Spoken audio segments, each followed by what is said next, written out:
Good morning. Good morning, members of the book review class and their guests. We're happy to welcome you to another memorable day and another memorable speaker. At this time, one of our very popular members and former literature trustee will introduce our speaker, Virginia Dearborn.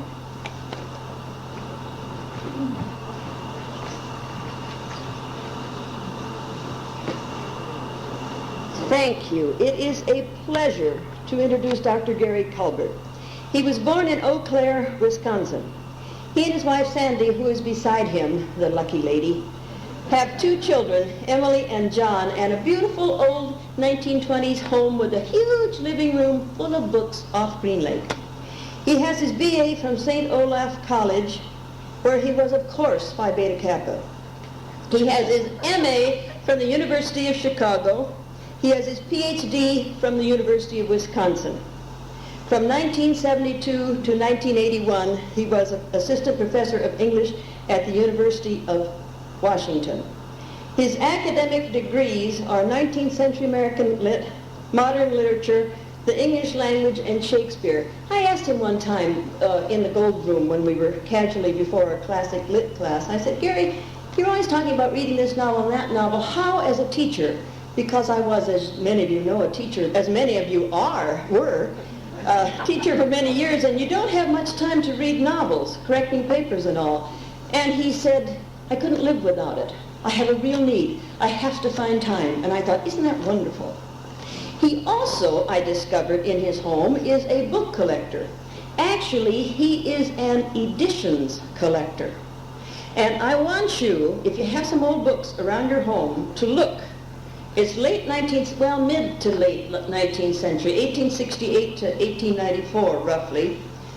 Any books, doesn't matter who wrote them, it doesn't even matter what shape they're in, although he does like them in perfect shape, from Ticknor and Fields, Ticknor and Fields, Fields, Osgood and Company, James R. Osgood and Company, Houghton, Osgood and Company. Well, Houghton, of course, went to Houghton Mifflin, and that's too modern for Gary. That's no challenge to find Houghton Mifflin, so he doesn't like those at all.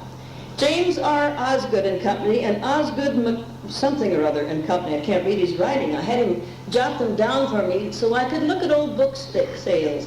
But the thing that you have, the two names to remember are Ticknor or Osgood, because you can't go wrong with those. He's also an artist collector, and he collects the work of Margaret Armstrong.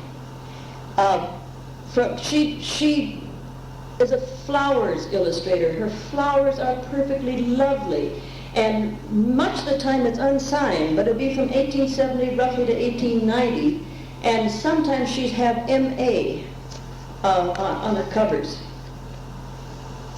In addition to all this busy life, he just finished for our classic literature class a 3-part seminar on the sonnet, which was brilliant.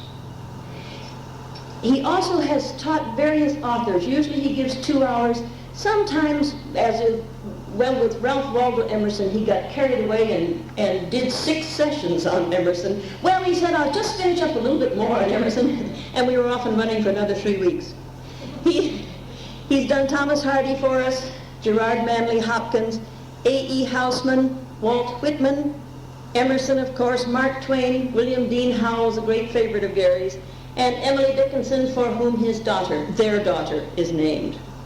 His book reviews have also attracted much admiration, and I can see by the crowd here today, you're well aware of his book reviews on Barbara Tuchman's Practicing History, last year a biography of Thomas Hardy, and today he's going to give us the new book on Winston Churchill by William Manchester called The Last Line. It is with great pleasure and pride I introduce, if you don't know him already, a master teacher. Thank you.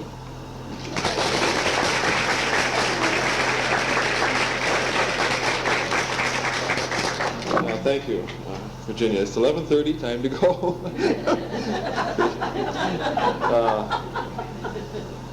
I should add one point, because I want to make sure that you know that I'm here today at the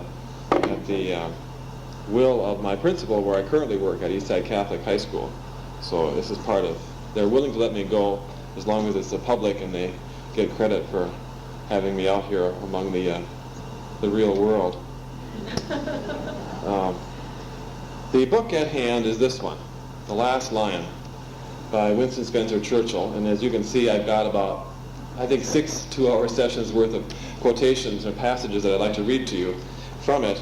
It's by William Manchester, who I'm sure you all remember for his work on Kennedys in particular. There's a new book on Kennedy coming out, in fact, right now, according to the New York Times Review of Books. And General MacArthur, he's a well-known modern historian who I rather disdained for a while. But reading The Last Lion has changed my mind. I read it as my non-novel reading this summer, biography, when I agreed to do this review. And I was primarily piqued in my interest of this book because if you look at the cover, it says Winston Spencer Churchill, 1874, 1932. Well, who is Winston Churchill? He's a man who you all remember vividly from your own lifetime, but who I think for all of us became an international figure in the American sense in 1941. That is, Winston Churchill is the other of the triad that includes Roosevelt and Stalin defending the free world during World War II. And he became a man larger than life. But he became a man larger than life when he was in his 60s. And the fact is, as Manchester points out, and as people who are Churchillian buffs know, by 1932, Winston Churchill had lived through an entire adult life with incredibly fascinating experiences. He was involved in South Africa, he was involved in India, he was the First Lord of the Admiralty during much of World War I. He was in battle and captured by the Boers in the Boer War. He fought hand-to-hand battle in the trenches in World War I. His political career was one of ups and downs. And this is long before he became the man we remember. It's difficult to talk about Churchill without talking about World War II. That's where he made his mark, and yet I think all of us know who have a dabbling interest in history that Churchill wasn't born in 41, and the man that was able to stand there, and I told my wife, how can I talk about Churchill without imitating him? And what do you remember? We shall stand and fight them in the beaches, and we will fight them in the villages, and we will fight them in the hedgerows, but we will never, never. I said, I've got to give in to that. We will never give in. Well, we remember that from history and from current memorial newsreels, I guess we'd say. The man was simply an incredible phenomenon. And to get a handle on him and to speak to you for 45 minutes about these nearly 60 years of life is very difficult. One reason is that his career as an adult, up until he was 60, was up and down. And much of it deals with the, I think we would call the minutiae of British politics. And I really can't tell you how he was up and down, except to make that claim. To make a review of the book interesting, I sort of divided my topic into 3 parts. One was to try to see where he comes from, that is, the England that produced him. And here we're talking about Edwardian England. To explore a little bit about the uniqueness of his life and his personality, and to come around to what I think is Manchester's key thesis or theme in this novel. And that is that, though he never articulates it in so many words, Winston Churchill is one of the few unrepeatable people, the people born under a star, the people who have a goal. They appear on earth and they disappear, and nobody takes their place.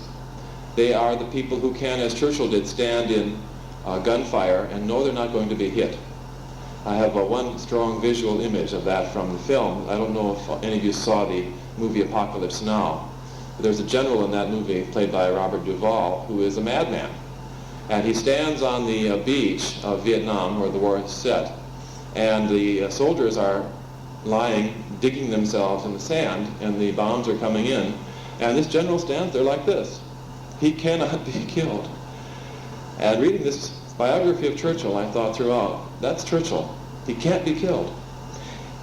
He implies in the opening chapter that Churchill was waiting all these years for a man of equivalent power to be his enemy. And we know who that man was. It was Hitler. That Churchill was in waiting for 60 years for somebody who could match him. His opposing destiny, I suppose you would call it. Moreover, he was a man of exceptionally interesting traits and skills. Half of Churchill, according to Manchester, was extraordinarily conservative. He was strongly opposed to suffrage for women, for example.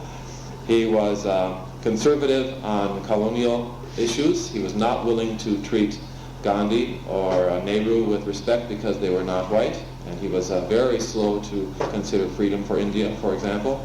He was what Churchill calls Manchester calls a racialist, which isn't a racist, but somebody who finds it difficult to come to terms with different races.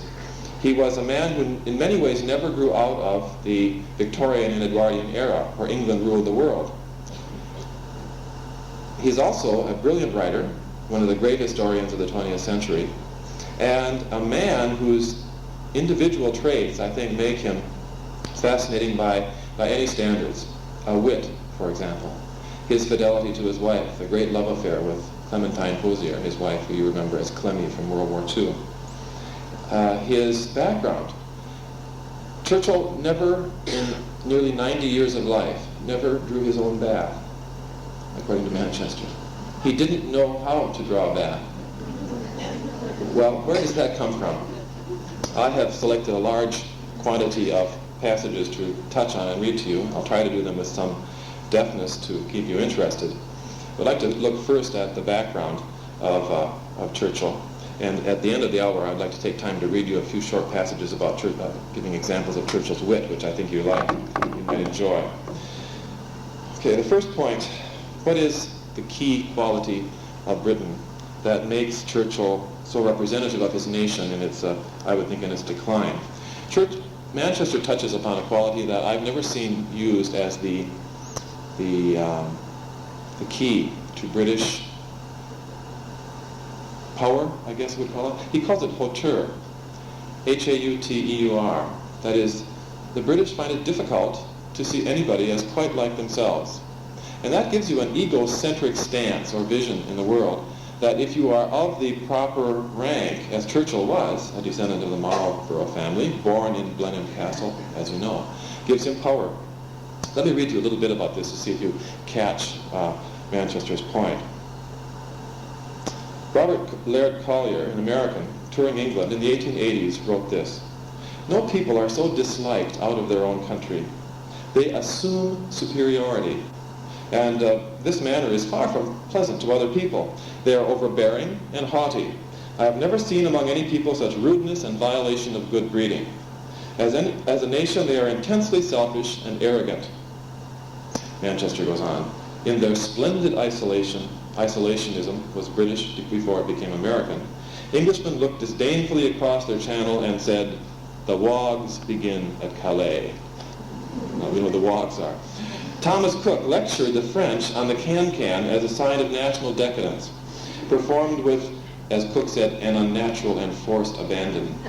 And when a dispatch from Africa reported a French colonial claim, Joe Chamberlain, the very model of an imperial statesman, scrawled in the margin, "Cheek."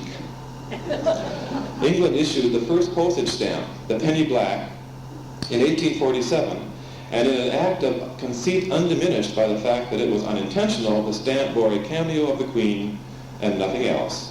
Identification of the country seemed superfluous. But one of Manchester's great traits as a biographer is giving you details that what Alistair Cook noticed in the New Yorker Review, that no English person would bother to mention because they're obvious to English writers, but not so obvious to Americans. And Manchester's great eye is for that kind of detail. The British don't need to put Great Britain on their stamps.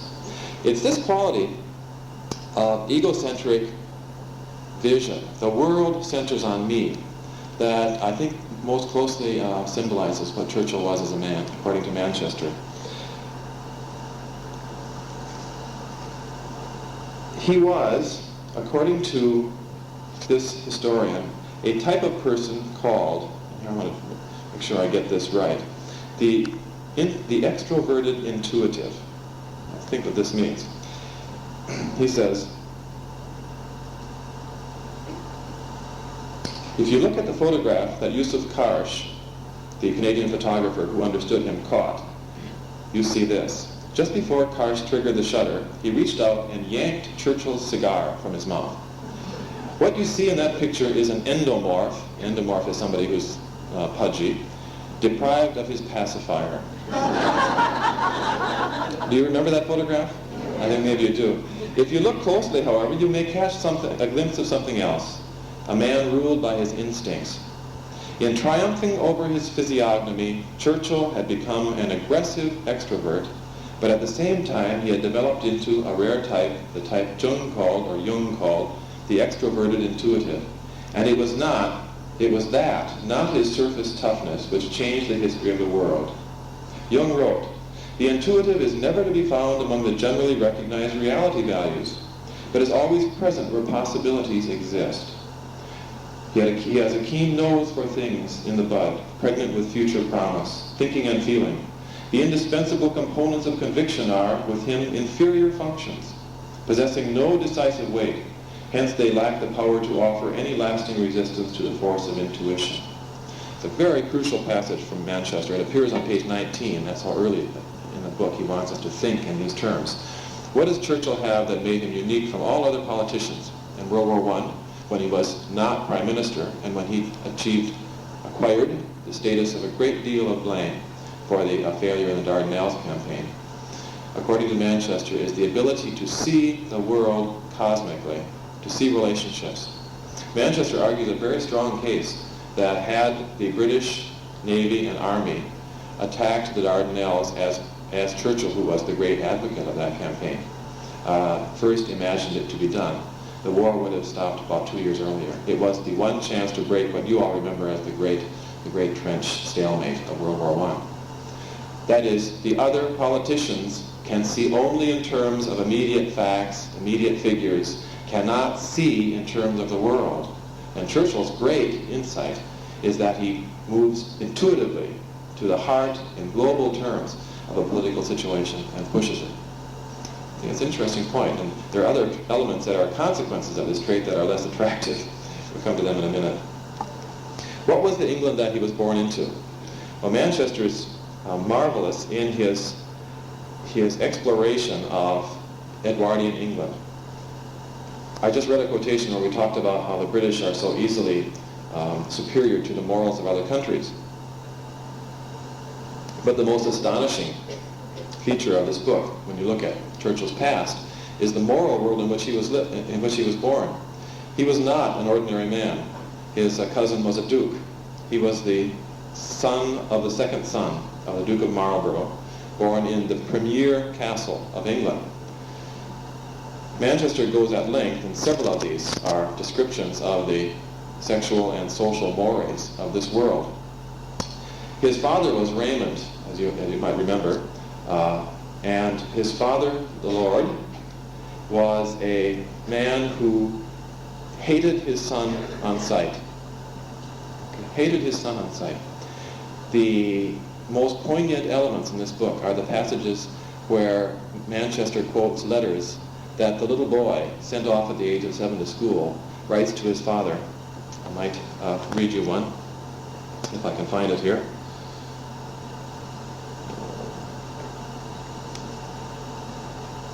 Okay, let me read you one, where he pleads for any kind of attention. Bring me a book if you can. He says, for example,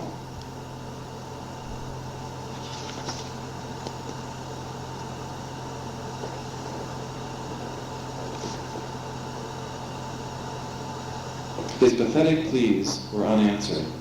He begged his mother to come and see me soon. Come and see me soon, dear Mama. This is a boy about 7, 8, 9 years old. He wrote, "I am wondering when you are coming to see me." His parents would not visit him at school. And "you must send somebody to see me." The least she could have done, Manchester says, was reply. She seldom did.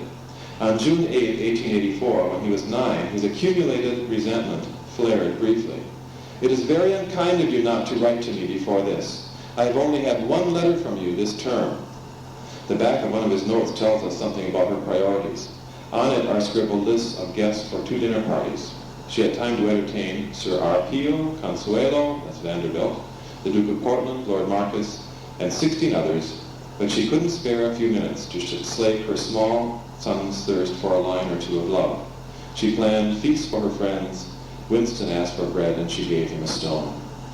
And the father was worse than the mother. I wonder if you, how familiar you are with his mother's social life.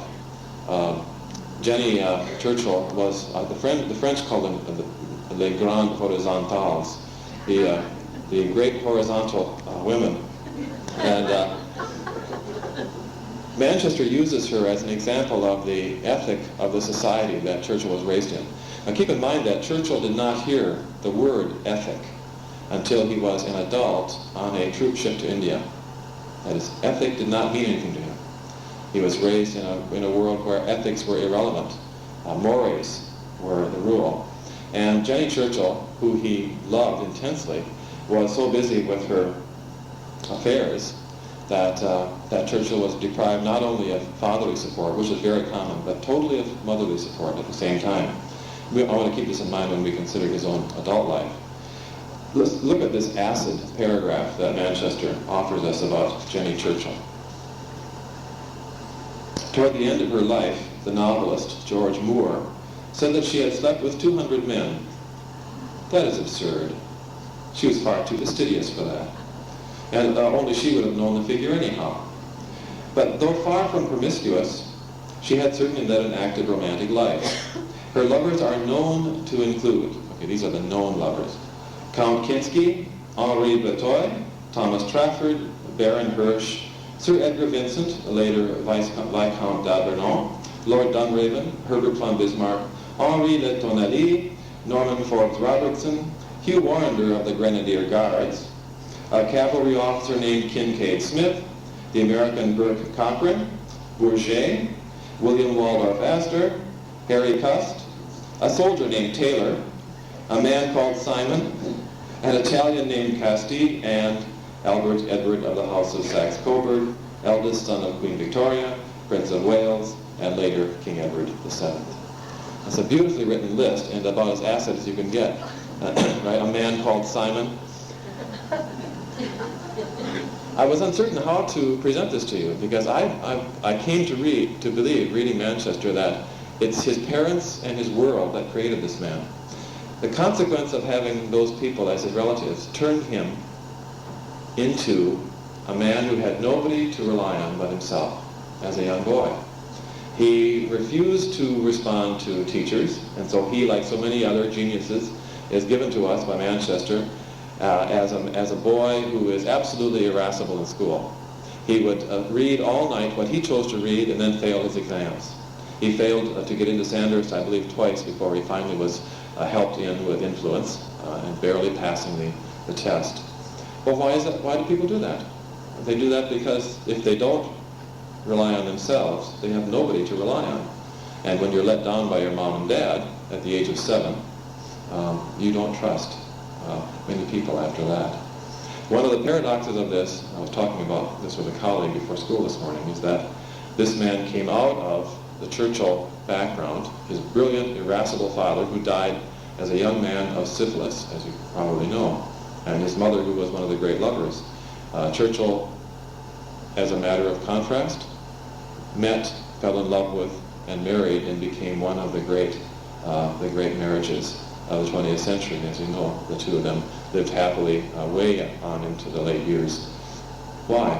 Well, he found a woman who was not Jenny, and that's Clementine, I would gather. Now, I want to push this a little bit further, and there are several topics that I wrote out to focus on. I can't do all of them in 20 more minutes, but I can do a few of them. What does this independence mean for Churchill? It means, on the one hand, that when it comes to learning, he learns on his own. He had, for example, attitudes like this about religion. As a young boy, he was forced to go to church. the Church of England. One of my colleagues, when we were talking about this, said that it's societies that produce people like the maternal and paternal churches that have caused so much trouble for the Church of England all along. He went as a young boy to church, perforce, but the consequence for him was that he felt freed from religion almost for the rest of his life.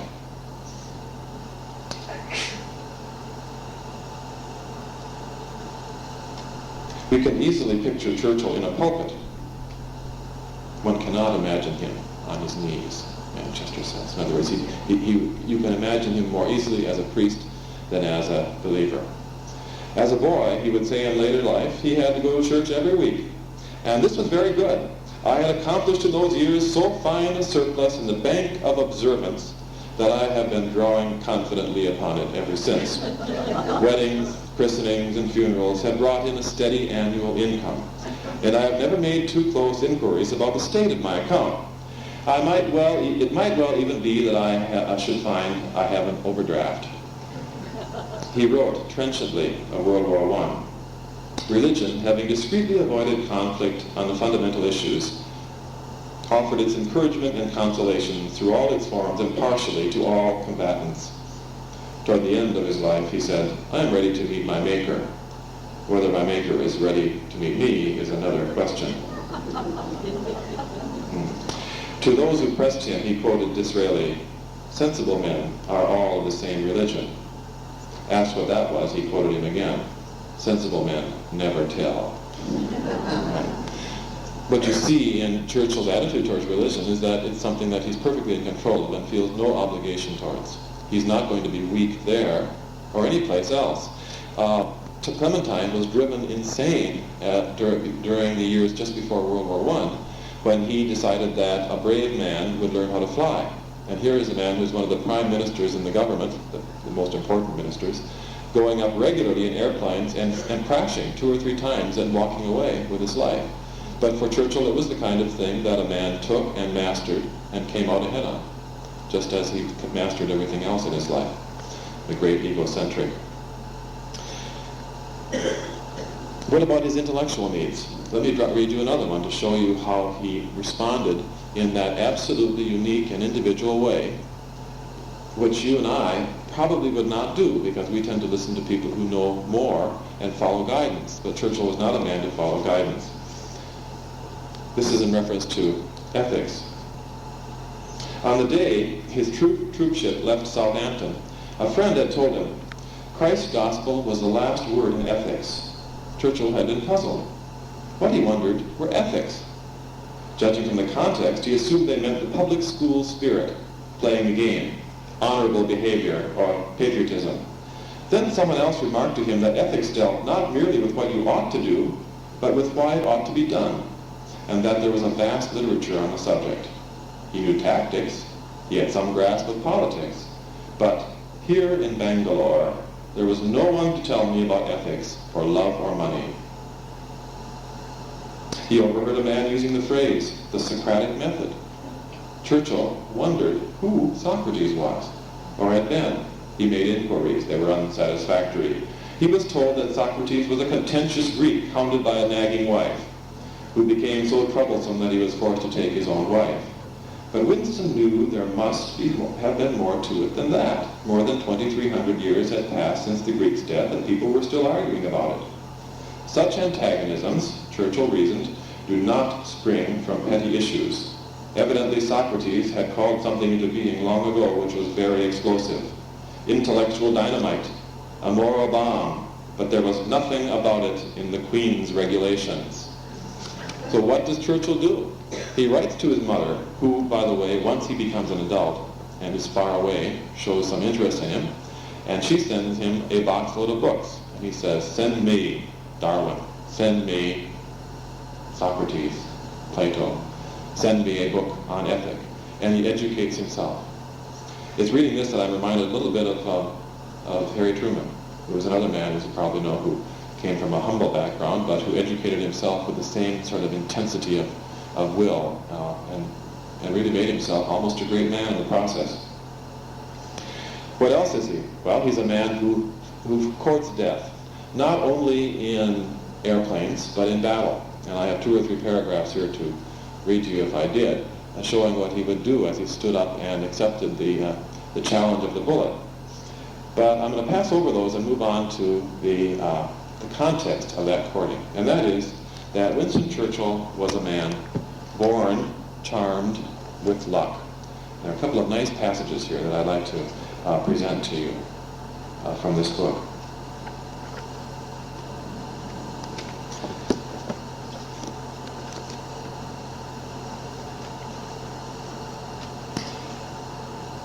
Manchester says,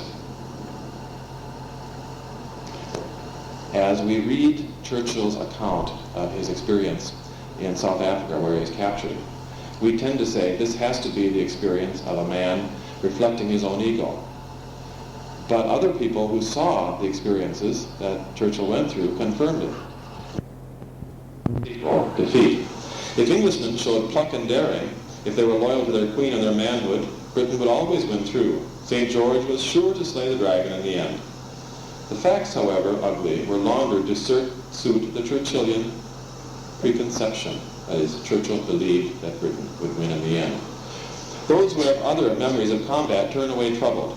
Yet these incidents were real. The tall man on the pale, doomed horse left no version of the episode, but the captain of the scouts made a full report, and it confirmed Winston. Virtually every event he described in South Africa, as in Cuba, on the northwest frontier, at Omdurman, was witnessed by others whose recollections were consistent with his. The difference, of course, lay in interpretation.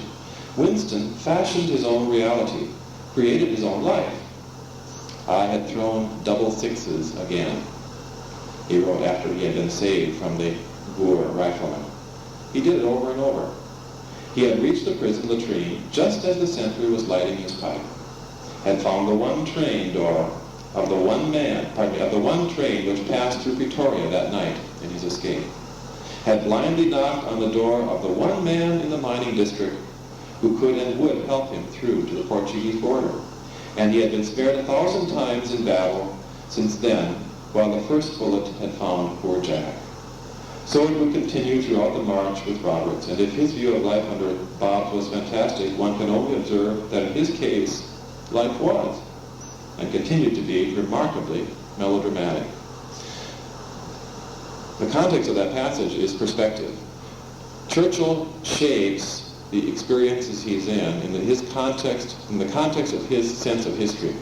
So he dramatizes it. The Boer War for him is a war for Britain. Britain cannot lose. Other people look at the experiences and say, well, he's not lying. I see something somewhat different, but he's not lying. What they don't have is Churchill's sense that this is in that cosmic context, which is conservative, I guess, but still his. Then he pushes it one step further. If you, in fact, watch Churchill's life, what you see is continual support, protection from the gods. Just one example. There was only one train that could have taken him out of the territory where he was a prisoner. He found it by accident. There was one door in South Africa, in that territory, that housed a man who was sympathetic to the English. He knocked on that door. It doesn't take many occurrences like that to convince oneself that perhaps he is being preserved for a greater use in years to come. And that's Churchill. Let me push it a little bit further in this area. His charmed life, again, this is later on in World War II, in World War I.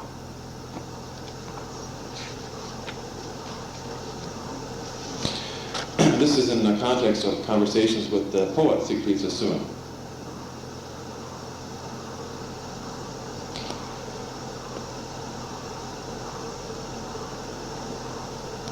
Churchill, Sassoon recalled, was making me feel that I should like to have him as my company commander.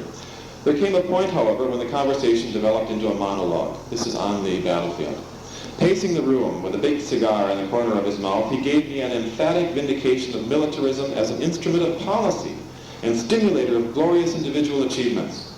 Transfixed and submissive in my chair, I realized that what had begun as a persuasive confutation of my anti-war convictions was now addressed in pauseful and perorating prose to no one in particular. As the day's poet left, Winston offered him a civilian appointment. Had he, Sassoon wondered, been entirely serious when he said that war is the normal occupation of man? He was, of course. Winston believed that war was an essential part of humanity. He had indeed qualified the statement by adding war and gardening. But it had been unmistakable that for him war was the finest activity on earth. Certainly it stimulated Churchill. In 1915, the Times carried an interview with a corporal, an Orangeman, who was quoted as saying of Churchill, "A cooler and braver officer never wore the King's uniform. During the Ulster business before the war, there was no man more detested in Belfast. But after what we have seen of him here, we are willing to let bygones be bygones. His coolness is the subject of much discussion among us, and everybody admires him." Coolest under battle, untouchable by bullets. With all of his experiences in war, did any of you know when he was most badly wounded? He was nearly killed, 1931, when he visited the United States, and he crossed the street from Central Park in New York to his hotel, and he looked the wrong way and was run over by a taxi. He looked the wrong way because British reactions when they cross the street are the opposite of ours. That's the one time he came close to death by injury. Okay, a couple of other points here. I see the time is passing. His relationship with his wife. Would you like a touch of that before we move on? Clementine met him at a dinner party. For the first time, he wouldn't speak to her. This is page 367.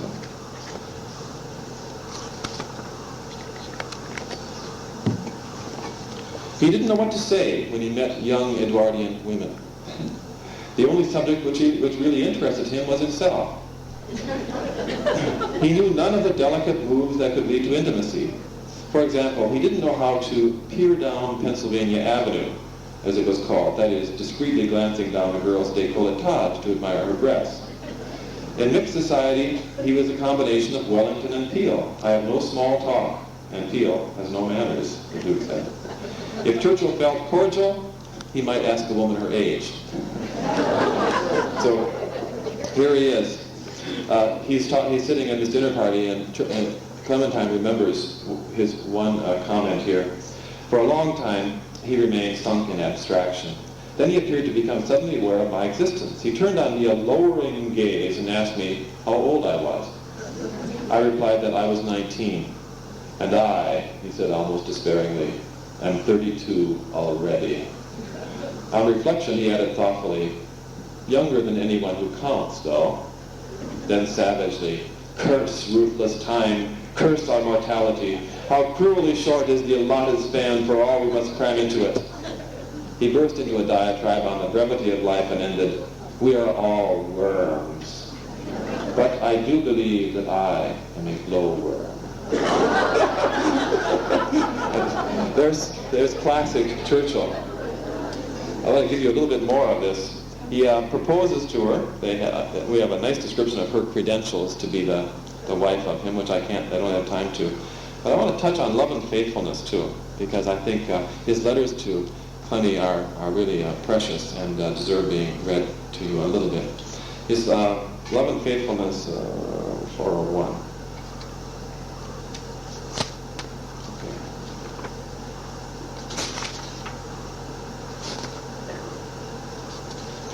Got my right place here.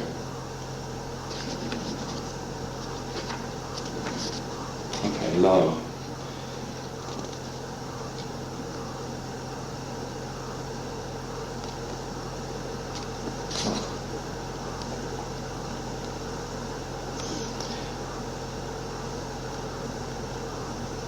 Clementine was as complex as her husband. Oh, I'm sorry, I'm in the wrong paragraph. Let me get back. Clementine was a lark. He was a nightingale. They tried having breakfast together 2 or 3 times. He later said it didn't work. Breakfast should be had in bed alone. Since one was often bustling about while the other slept, they left hundreds of these missives for each other, that is, their notes. All testified to a devotion that never flagged, though like every other couple, they had their edgy moments. In the beginning, his sudden and unexpected absences made her wonder if there were other women in his life. Her challenge is not to survive, but we have his reply. Dearest, it worries me very much that you should seem to nurse such absolutely wild suspicions, which are so dishonoring to all the love and loyalty I bear you, and will please God bear you while I breathe. They are unworthy of you and me, and they fill my mind with feelings of embarrassment, to which I have been a stranger since I was a schoolboy. I know that they originate in the fond love you have for me, and therefore they make me feel tenderly towards you, and anxious always to deserve that most precious possession of my life.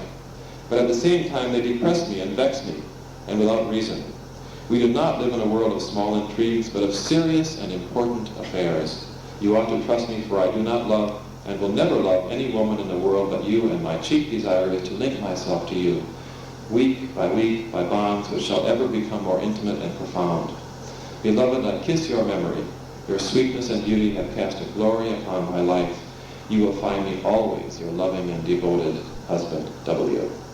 A nice letter. Be nice to be able to write like that. And there's every evidence in Manchester's biography that that was true. Reading it, though, I try to read to keep an eye on the goal of the book. His point is, I'm not that petty. I'm interested in the big, right? The big scene, the world. And that kind of activity is simply not in my personality. I'm glad it was. I do want to read you a few of his witty remarks. I'm missing a lot here. 45 minutes isn't enough for a teacher. Because most of you remember some of his great comments, don't you? Especially his endless antagonism with Lady Astor, remember, who was his bête noire for years. So I dug out a few pages here to give you a touch of him at his best. Here, for example, is him speaking. Like all true wits, he knew the tickling quality of the unexpected. One day in the White House, according to Harry Hopkins, Churchill stepped naked from his bathroom, just as Roosevelt was wheeling his chair into the room. This was always happening to him. The maids in his household and at number 10 had grown accustomed to his nudity. In this case, FDR apologized and turned to go, but Churchill held up a detaining hand. He said solemnly, "The Prime Minister of Great Britain has nothing to hide from the President of the United States."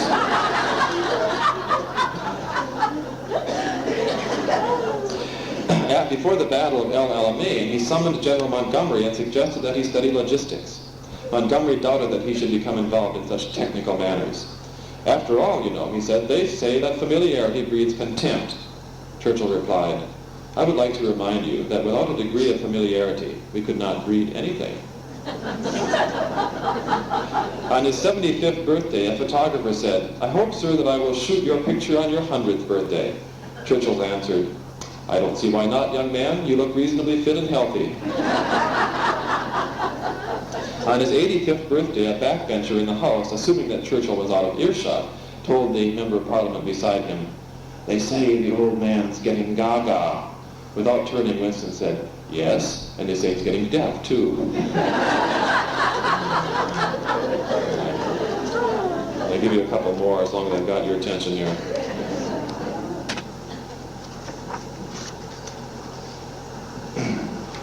Every evening of the week, he attended a dinner party in his honor. Since the election, he had been trying without much success to grow a guardsman's mustache, and his touchiness about it inspired what may have been the first flash of Churchillian wit in London society. A friend of Jenny's, seated next to him at one of the dinners, told him she liked neither his politics nor his mustache. He replied, "Madam, I see no earthly reason why you should come in contact with either."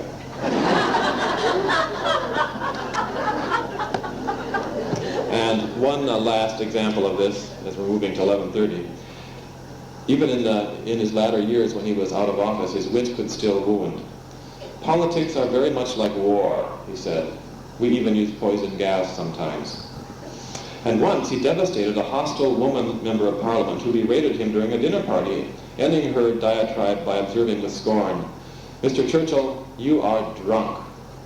"And you, madam," Churchill replied, "are ugly, but I shall be sober tomorrow."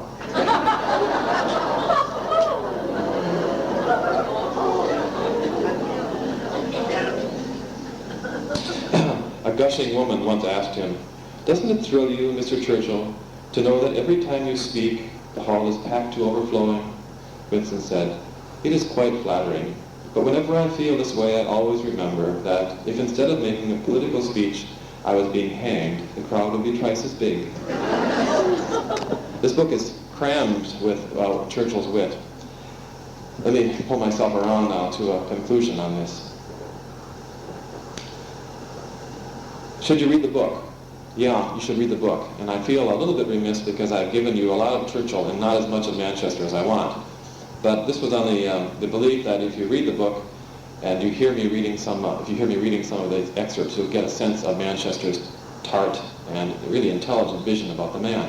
It's a book that's well worth reading. It is not throughout, from beginning to end, engrossing. There are years in particular in the post-World War I years, in the 20s, when it becomes somewhat slower. And there you'll be rewarded if you have an interest in learning something about British politics and the ongoing up and down slide of his political career. It's particularly a rewarding book if you are planning, as I am planning, to get the next volume the minute it comes out, to see how all this preface resulted in the main act that World War II became. Manchester is an intelligent man who occasionally slips in his prose style. He becomes a bit drafty, I think, now and then. He's a historian who has a very clear personal vision, and if you were here when I reviewed Barbara Tuchman's book, you know that my bias in historians is towards historians who know what they believe. I don't care so much for historians who want to balance everything. He's characterized, according to Alistair Cook, as of the great type of historian who's willing to take the whole scope of a writer's life, be ready for anything. And with Churchill, that's what you have to have. Because in 1932, Churchill was out. Nancy Astor went to see Churchill, to see Stalin in Moscow. And we have one of the great closing moments in any book.